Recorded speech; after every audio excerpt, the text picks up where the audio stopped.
Hai guys, gimana kabar kalian? Semoga sehat selalu ya. Pada kesempatan kali ini saya hadirkan sebuah alur cerita film superhero asli Indonesia. Film ini berjudul Valentine, yang dibintangi artis-artis papan atas Indonesia, di antaranya Estelle Linden dan Ahmad Affandi. Film ini menceritakan tentang seorang wanita yang bernama Sri Maya, gadis cantik pelayan kafe jago silat yang tidak sengaja menjadi superhero sesungguhnya setelah terlibat dalam pembuatan sebuah film. Penasaran gimana cerita selengkapnya? Namun sebelum lanjut, saya selalu ingatkan bagi yang suka dengan channel ini tidak perlu sungkan untuk menekan tombol subscribe, like, dan komen juga ya, agar kalian tidak ketinggalan info film-film keren versi Teyuka Channel. Tak usah berlama-lama, langsung saja kita simak alur cerita film Valentine.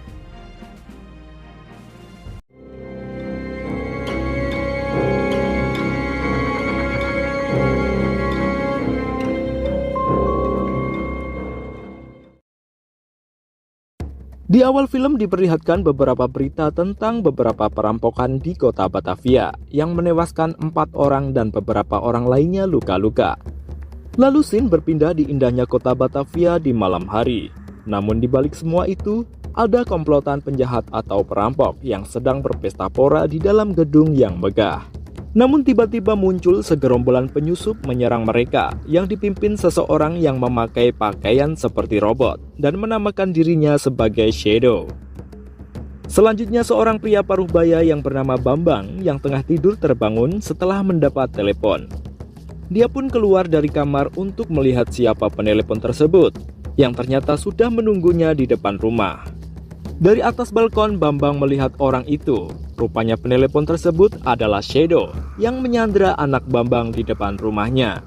Bambang meminta agar anaknya dilepaskan karena anaknya tidak ada hubungannya dengan entah apakah itu. Akan tetapi Shadow malah menembak anak Bambang hingga tewas. Scene selanjutnya seorang gadis cantik yang bernama Sri Maya datang terlambat ke rumah ibunya untuk makan malam. Alhasil, dia pun kena omelan dari emaknya karena sudah menunggu lama di meja makan bersama kakak Sri Maya. Sri Maya memiliki seorang saudara laki-laki bernama Umbra. Selain itu, Mama Sri Maya ngomel lantaran Sri tidak mau nurutin perintahnya yang ingin Sri kerja di kantor abangnya. Karena memang Sri tidak menyukai kerja kantoran. Karena tak ingin ada perdebatan panjang di antara Mama dan adiknya, Umbra pun menyetop perdebatan mereka. Kemudian Umbra mengantar adiknya ke halaman untuk pulang ke kontrakannya. Umbra juga meminta agar Sri tidak memasukkan omongan mamanya ke dalam hati. Selanjutnya sebuah perampokan terjadi di sebuah galeri yang menewaskan 2 orang. Di tempat itu juga telah banyak dihadiri polisi dan wartawan untuk meliput kejadian tersebut. Terlihat tampak 2 orang tewas tergantung dengan posisi terbalik. Kemudian komandan polisi yang memeriksa korban menemukan sebuah pisau yang menancap pada tiang lukisan. Tak lama kemudian, Shadow muncul di berbagai layar elektronik menyapa warga Batavia City. Dia mengakui bahwa dirinya lah yang membuat kota tersebut menjadi menakutkan. Dia juga mengancam siapa saja yang berani menghalanginya akan tewas mengenaskan, termasuk polisi. Scene selanjutnya seorang sutradara yang bernama Bono sedang bertemu kliennya dan melihat sebuah berita kriminal di televisi. Dia juga menunjukkan sebuah skrip untuk sebuah film superhero menginspirasi yang bernama Valentine. Dia membutuhkan seorang talent untuk mengisi posisi tersebut. Namun klien si Bono menegaskan bahwa tugasnya adalah membuat uang, bukan untuk menginspirasi orang. Wow. Lalu Bono pun pergi begitu saja meninggalkan produser tersebut. Ternyata si Bono mendatangi temannya yang bernama Wawan yang bekerja sebagai make-up artist. Bono meminta Wawan untuk mencarikan seorang gadis cantik yang pandai bela diri. Lalu Wawan pun menunjukkan beberapa foto model pada si Bono. Namun tak satu pun dari foto-foto tersebut yang dapat menarik hati si Bono.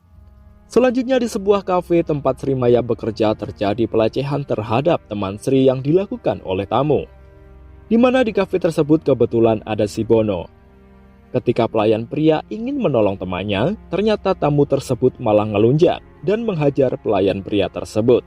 Sri yang melihat kejadian itu langsung bergegas menolong teman-temannya. Karena Sri seorang ahli bela diri, dia pun melawan tamu cabul tersebut hingga tak berdaya. Bono yang melihat aksi Sri dibuat takjub dan langsung berniat merekrutnya sebagai artis filmnya. Srimaya langsung diajak Bono ke tempat kerjanya untuk dijelaskan maksud dan tujuan dari pembuatan film tersebut. Namun Sri tampak bingung saat Bono memanggilnya dengan sebutan Valentine. Lalu si Bono mengatakan akan membawa Sri keluar untuk melawan kejahatan. Dan dia akan merilis teasernya di YouTube sehingga semua orang tahu bahwa pahlawan itu benar adanya.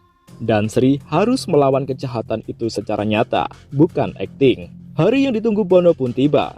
Dia membawa Sri yang sudah memakai kostum superhero apa adanya menuju sebuah minimarket, di mana di situ telah terjadi aksi perampokan.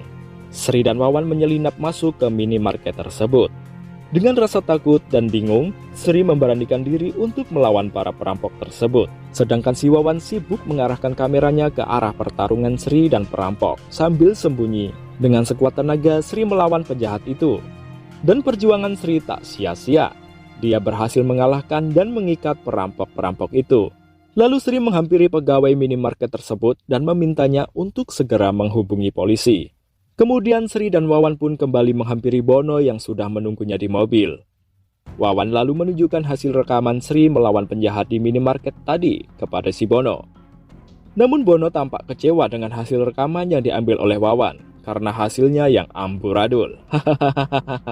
Wawan juga tak mau disalahkan dong, karena dia memanglah bukan seorang kameramen, akan tetapi seorang make up artist. Begitu juga dengan Sri. Dia marah-marah dengan Wawan karena dia sudah capek-capek berantem, malah gambar yang diambil Wawan tak maksimal. Tak lama setelah itu, sebuah berita kejadian perampokan yang melibatkan pertarungan Sri di minimarket tadi langsung muncul di televisi. Melihat berita tersebut, si Bono langsung berniat membuat teaser berikutnya untuk Srimaya. Bono juga akan memberikan senjata untuk Sri. Apakah benda itu? Kita lanjutkan. Scene selanjutnya, Sri mulai mengasah ilmu bela dirinya lebih dalam lagi. Dia juga berlatih untuk menggunakan senjata andalannya yang diberikan oleh si Bono, yaitu borgol. Selain itu, dia juga mempraktekannya dengan melawan para penjahat yang berkeliaran. Sementara itu, si Wawan dengan serius menciptakan kostum dan topeng yang bagus untuk Sri.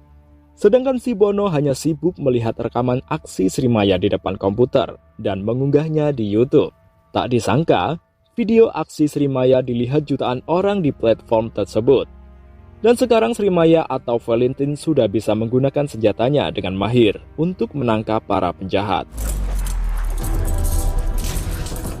Dan berita tentang Valentine muncul di mana-mana, hingga sampai terdengar di telinga polisi. Seorang wartawan yang bernama Sally datang ke kantor polisi untuk menanyakan apakah kepolisian akan bekerja sama dengan Valentine untuk memberantas kejahatan di Batavia City. Namun komandan kepolisian menegaskan bahwa pihaknya tidak akan pernah bekerja sama dengan pihak manapun yang tidak jelas asal-usulnya. Selanjutnya si Bono yang berbincang dengan Srimaya menanyakan asal mula Sri bisa pandai bersilat. Srimaya pun mengatakan bahwa dia diajarkan oleh almarhum ayahnya. Karena bagi keluarganya, silat adalah cara hidup. Sebaliknya, Sri juga menanyakan mengapa Bono membuat film superhero. Bono bilang bahwa karena dia percaya bahwa aksi terkecil dapat memiliki efek besar dalam kehidupan orang lain. Tiba-tiba Wawan datang mengatakan sesuatu telah terjadi, dan mereka pun bergegas pergi. Mereka menuju sebuah tempat di mana telah terjadi perampokan. Srimaya yang sudah menggunakan kostumnya langsung menghadang dan mengejar dua pelaku kejahatan yang berusaha kabur. Si Bono juga berusaha mengejar Sri untuk merekam aksinya. Sayangnya, si Bono tak mampu mengejar mereka. Sementara itu, Sri terus mengejar penjahat-penjahat tersebut hingga membawanya ke sarang penjahat-penjahat yang lebih berbahaya, di mana Sri harus melawan para penjahat-penjahat bengis tersebut. Bukan Valentine namanya kalau tidak mampu mengalahkan mereka. Dengan menggunakan senjata andalannya, Sri mengerahkan seluruh tenaganya untuk melawan musuh-musuhnya, termasuk sang kepala penjahat.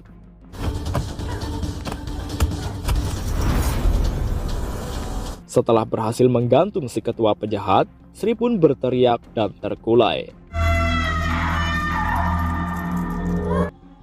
Scene berikutnya, Umbra yang sedang mengemasi barang-barang di rumahnya tiba-tiba teringat almarhum papanya yang meninggal dunia diduga karena bunuh diri. Setelah itu Sri Maya datang. Setelah mengetahui bahwa rumah lamanya akan dijual, Sri Maya pun marah dengan mamanya karena rumah itu terlalu banyak kenangan bersama papanya. Umbra pun memberikan penjelasan alasan mamanya menjual rumah tersebut. Namun Sri seakan tak mau mengerti. Dia pun keluar dan merusak papan informasi penjualan rumahnya. Scene berikutnya, si Bono yang menyaksikan maraknya berita tentang Valentine semakin senang. Lalu dia pun memberikan alat-alat pendukung aksi Sri Maya. Namun rupanya Sri kurang bersemangat menerima barang-barang tersebut, sehingga Bono tampak tersinggung dan menyingkir masuk ke kamarnya. Bono menatap foto anak dan istrinya, lalu menyandarkan tubuhnya dan melepas kaki palsunya.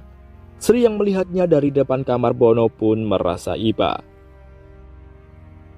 Selanjutnya sebuah aksi perampokan terjadi di sebuah bank yang dipimpin oleh Shadow, di mana para polisi dan aparat berkumpul jadi satu untuk mengatasi hal tersebut.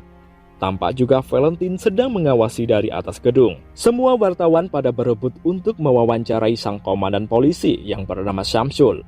Namun mereka semua tak dihiraukan olehnya. Syamsul langsung menemui polisi Lukman, karena Shadow hanya mau berbicara dengan Lukman. Kemudian Syamsul menghubungi Shadow yang sudah menyandra para pegawai bank. Shadow mengatakan bahwa dirinya mempunyai dua permintaan. Yang pertama, dia ingin reporter Sally dari channel 11 segera menemuinya dalam waktu 5 menit. Dan yang kedua, Shadow ingin kepolisian Batavia City dibubarkan. Sontak Syamsul dan Lukman yang mendengarnya pun kaget. Shadow hanya memberikan waktu 10 menit kepada mereka untuk berpikir.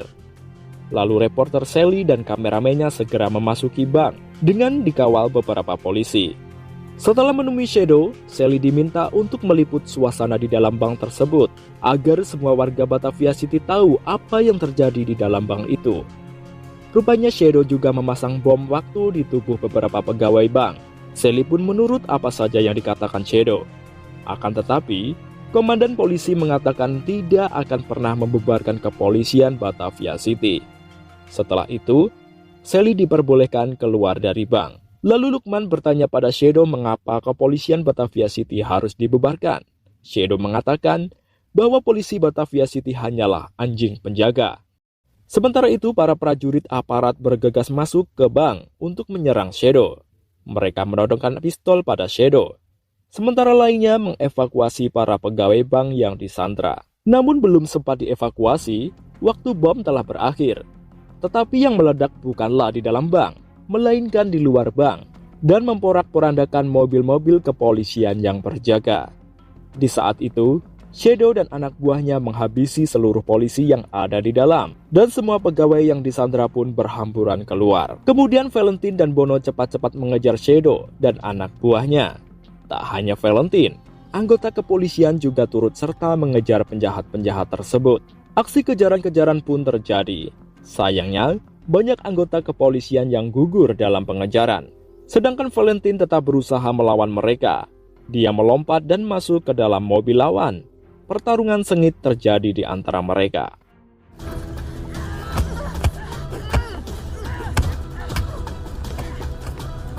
Sayangnya penjahat-penjahat tersebut berhasil meloloskan diri.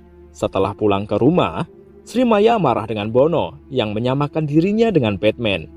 Dan Sri memutuskan untuk berhenti. Lalu Bono pun memutuskan untuk keluar malam dengan mobilnya untuk menenangkan diri. Sementara itu, Wawan menceritakan kejadian yang merenggut nyawa anak dan istri Bono setahun yang lalu. Mobilnya ditabrak segerombolan penjahat yang dikejar oleh polisi, dan Valentine adalah nama anak Bono yang tewas dalam kejadian tragis tersebut. Scene selanjutnya, Shadow membebaskan seluruh narapidana dari penjara Batavia City. Melihat berita tersebut, Sri Maya pun geram. Sementara itu Bono yang masih di luar cari makan tiba-tiba melihat dua penjahat yang akan menculik seorang anak dari ibunya. Si Bono mencoba menolong anak tersebut. Malangnya, Bono ditembak penculik tersebut hingga tewas. Esok harinya Bono pun dikebumikan. Namun Sri hanya melihat pemakaman itu dari kejauhan. Terlihat hanya Wawan seorang yang berada di sana. Setelah itu, Sri datang ke rumah Wawan. Di sana Wawan menunjukkan moge alias motor gede yang diberikan almarhum Bono untuknya. Tak hanya itu, Wawan juga memberikan kostum superhero untuknya. Valentine langsung menggunakan atributnya untuk melawan penjahat. Selanjutnya, polisi Lukman mendapatkan sebuah amplop di atas meja kerjanya. Ternyata isinya sebuah flash disk. Setelah dibuka, ternyata isinya adalah sebuah petunjuk. Lukman pun segera mencari apa yang ada di dalam petunjuk tersebut. Dia menuju ruangan penyimpanan arsip dan mengambil sebuah berkas biodata nama Charles. Setelah itu, di sebuah gedung Batavia International Counter sedang hadir Pangeran Charles dan istrinya yang dikawal oleh Umbra saat memasuki gedung tersebut. Lalu Lukman kembali mendapatkan sebuah kiriman paket yang dititipkan pada temannya. Ternyata sebuah berkas berisi nama-nama anggota kepolisian yang melakukan penyitaan barang bukti yang diduga ada kaitannya dengan tindak pidana penjualan senjata ilegal. Sementara itu, setelah Pangeran Charles memberikan sambutan, tiba-tiba lampu gedung dimatikan oleh anak buah Shadow. Setelah itu, muncullah Shadow di belakang Pangeran Charles. Dia menunjukkan video gedung yang dihancurkan. Dia juga mengancam akan meledakkan gedung di mana Pangeran Charles berdiri. Semua yang hadir dalam acara tersebut pun panik. Wawan yang mengetahui hal itu langsung menghubungi Valentine. Anak buah Shadow mulai menghajar polisi yang berjaga di tempat tersebut. Sedangkan reporter Sally menyiarkan kejadian itu secara langsung dan disaksikan seluruh warga Batavia City. Shadow mengatakan bahwa dirinya sengaja tidak meledakkan gedung tersebut karena dirinya ingin bertemu dengan Komisi Jenderal Samsul. Polisi dan aparat mulai berdatangan untuk menjaga tempat tersebut. Begitu juga dengan Samsul. Valentine juga datang ke tempat tersebut. Shadow meminta reporter Sally menghampirinya. Sementara itu, anak buah Shadow yang mengetahui kehadiran Valentine langsung menghadang dan melawannya.